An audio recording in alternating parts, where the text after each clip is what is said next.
What is up? What is going on, everybody? I am back with another Seattle Mariners video. The offseason has officially started. Teams are able to sign their own free agents, make trades. I mean, you can always make trades, but the offseason has officially begun. And I'm going to begin with some free agency previews. I'm going to talk about a few guys here. Each day I'm going to have a new player that I'm going to talk about that I think can help the Seattle Mariners improve in 2024. Before I dive into it, do me a favor, hit that subscribe button if you're new. I'm about 25 subs away from 2,500. So you guys can help me out there. I'd appreciate it. I think you'll enjoy the content. I also do, once the season starts, post-game recaps for each game. Hit the like button for me as well. That just gets the video out to more people. Lets YouTube know you enjoy the video and other people may enjoy it as well. So thank you to everybody that does that and supports the channel. I truly do appreciate it. This was going to be a different player. I originally had planned to talk about Lourdes Gurriel Jr. today to take over in right field. But then we've got some players that are declining options or teams that are declining teams declining team options, players declining player options. So the free agent pool is getting a little bigger. I'm going to talk about a guy that could step in and be the Mariners designated hitter in 2024, and that is former Dodger and Boston Red Sox Justin Turner. Justin Turner declined his player option for 2024. I'm not going to lie, when I saw that, I just kind of went, meh, whatever. Turner's going to be 39 in 2024. I didn't have much interest. I'm not going to lie. But as I always do, I hop onto Fangraphs, hop onto Baseball Savant, head on, look at the numbers, because I don't think any stone should be left unturned. And I'm not going to lie, after looking at Justin Turner's numbers, I actually think it would be a pretty solid fit for Justin Turner to come in to be the DH. And I'm going to tell you guys why. Not going to be a super long video, but going to dive into it. First of all, DH was very much a position that was in flux for the Mariners in 2023. I've talked about, I think, the original plan for the team, and disagree with it or not. This isn't meant as a defense of anybody, but I believe the original plan was to have guys like Dylan Moore, Taylor Trammell sort of rove and play different positions, and then give whoever they're playing for the off day and the opportunity to DH. So you could have Taylor Trammell play right field, Teo would DH. You could have Dylan Moore play third, Gino would DH. Tom Murphy got off to a slow start. He would catch Cal would DH. So I think that was the goal. I know Tommy LaStella was the opening day DH. I don't believe Tommy LaStella was their plan at designated hitter. I think it just happened to be kind of the man standing, that could hit right-handed pitching was LaStella on opening day. Anyways, that's beside the point. DH was very much a position of flux. Mike Ford came up, did a solid job. I was happy with Mike Ford, but I think you can do better at the designated hitter spot. And steps in, and leads us to Justin Turner. Last year, Justin Turner slashed 276 for batting average, 345 for on-base percentage, 455 for slugging. So an 800 OPS. Yes, that's in Fenway Park, much hitter-friendly ballpark than T-Mobile. That's definitely something to take into consideration. I'm going to get into the more deeper numbers as well. A 114 WRC plus, and he was worth 1.2 WAR in 2023. Now, if you look at his negative impact for WAR, it was mostly defense and base running. That's what really brought him down. He played mostly DH first base. Looks like he played a little bit of third and second base, but it was primarily DH first base. For the Mariners, I would be bringing in Justin Turner to DH. It would be a full-time DH role. I mean, if you need to, he could play first base in a pinch for you. It's not bad that he can do that, or third base. Gino needs a day off or something like that, and we'll see what they end up doing at first base with Ty France in the offseason. But the role of Justin Turner would be primarily DH. Going back previous years in 2022, he was worth 2.4 wins above replacement level. This is per FWAR, so this is Fangraphs WAR. And then in 2021, he was worth 4.3. That was also back when he was a full-time third baseman for the Dodgers and everything. So, and his defensive numbers were pretty good in the previous year. So the bad defensive numbers in 2023 may just be a small sample size. I don't know. I'm not super worried about first baseman defense out of all the positions. So if he has to play there for a little bit, I think he can survive. But the primary goal to have him be the designated hitter.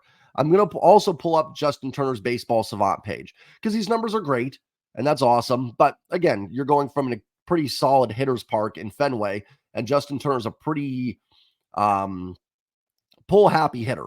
And you've got the green monster out there, and you can pepper that as a right-handed hitter. T-Mobile kills right-handed hitters for the most part. We saw Teoscar Hernandez come up and struggle with it as well last year. So let's get into his Savant page. Let me see if I can pull this up here. And hopefully I can do that. Hold on.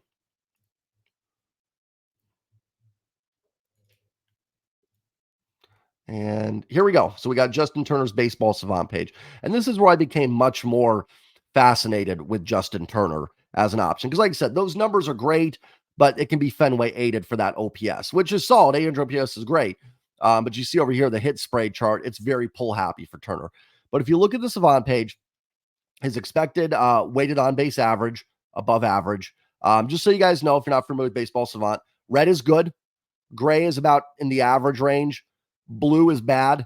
Light blue is, below average. So that just gives you kind of an idea of what we're looking at here. So if you look at the weighted on base average, above average, expected batting average, and these are all park factors taken into consideration, above average, expected slugging, solidly above average. Exit velo and barrel rate. Exit velo is actually slightly above average, not amazing. Barrel rate isn't great. Hard hit rate isn't great. But you can see why some of those numbers are good. Sweet spot percentage is really good. So you can see why some of those weighted on base average, batting average, and slugging were still pretty solid. This is where I'm actually intrigued. Really good chase and whiff rate and K rate. So as a hitter, he's not striking out a ton. He's not chasing a lot. He's not swinging and missing a lot. And in general, he's not striking out a lot. And his walk rate is just slightly below average. So he's not terrible at drawing walks. He's about, like I said, it looks there about a little bit below average. You see the fielding and the running is poor. I don't expect Justin Turner to be a speed demon on the base paths for sure. The K rates are impressive to me because one thing the Mariners have struggled with is strikeouts. Gino, Teo, I think Julio as well. We're all in the top 5 or 10 for the American League for strikeouts last year. Now, I'm normally not one to pick too much on strikeouts. Outs are outs to me, whether that's grounding into a double play or striking out. The goal is to not make an out when you come up to the plate. So I don't really get too much into, they're striking out too much. Outs are bad. Not making outs is good if you want to simplify it. However, we saw a lot of instances last year, especially in close games, extra inning games, where the team would leave the bases loaded. They had trouble putting the ball in play at times. While, again, I don't subscribe to it necessarily, I can understand the notion of better things can happen when you put the ball in play. You can also ground a double play, so worse things can happen.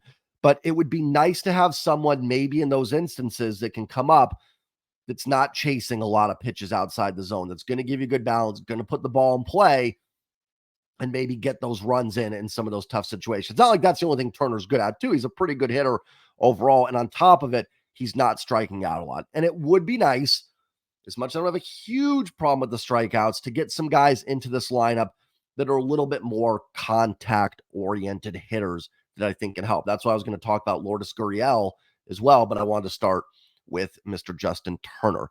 And another thing I'm going to point out, Justin Turner, he's got playoff experience. He's got a ring. He's been a National League Championship Series MVP. I do think this clubhouse could use a couple guys coming in that have that experience, that have been through the baseball wars. I know the Mariners made the playoffs 2022, and they've got a lot of guys that were on that team. Let me get back to the full screen here. But it would be nice to have someone that's come in, that's won a championship, that can maybe kind of get you through some of those times when, listen, baseball is 162. You're going to at some point lose 6 games in a row. You're probably going to win 6 in a row. I think the A's had a 7 or 8 game winning streak this year. It is going to happen every season. Look at the Texas Rangers. They scuffled in September. But I think having a guy like Bruce Bochy, a manager that's been through this, was able to kind of get them through it and help them. Now, it's not Justin Turner's job to come in and be the manager, but I think having a guy like that that's been in World Series games, that's been there before, can help get this team through that, and a little veteran leadership. We saw how important Carlos Santana was in 2022. Now, you can't just have leadership. Like Justin Turner can't come in here, hit, slug 180 and, OPS 427, have good leadership. You've got to have the production. But Turner had that. He had a good year. Again, the WAR is a little bit lower, but it's a DH role. You're not going to accumulate a ton of WAR as a designated hitter, but it's an upgrade over last year. If, for instance, Mike Ford last year slash 228, 323, 475, lower average, lower on base, a little higher slugging, less at bats, and he was worth 0.6 wins above replacement level per F4. So even if you just go with Turner to Ford, if Turner can just replicate last year, you're getting about half a win more. And that might sound silly. That might not sound like a lot, But the Mariners won 88 games. They were a game out of a playoff spot. I think they finished a game behind Toronto when the dust settled, and 2 out of first place in division. Half wins matter. A win matters. That's huge. Those little things you can do to get over the top um, is very important. Now, Justin Turner's going to be 39 years old.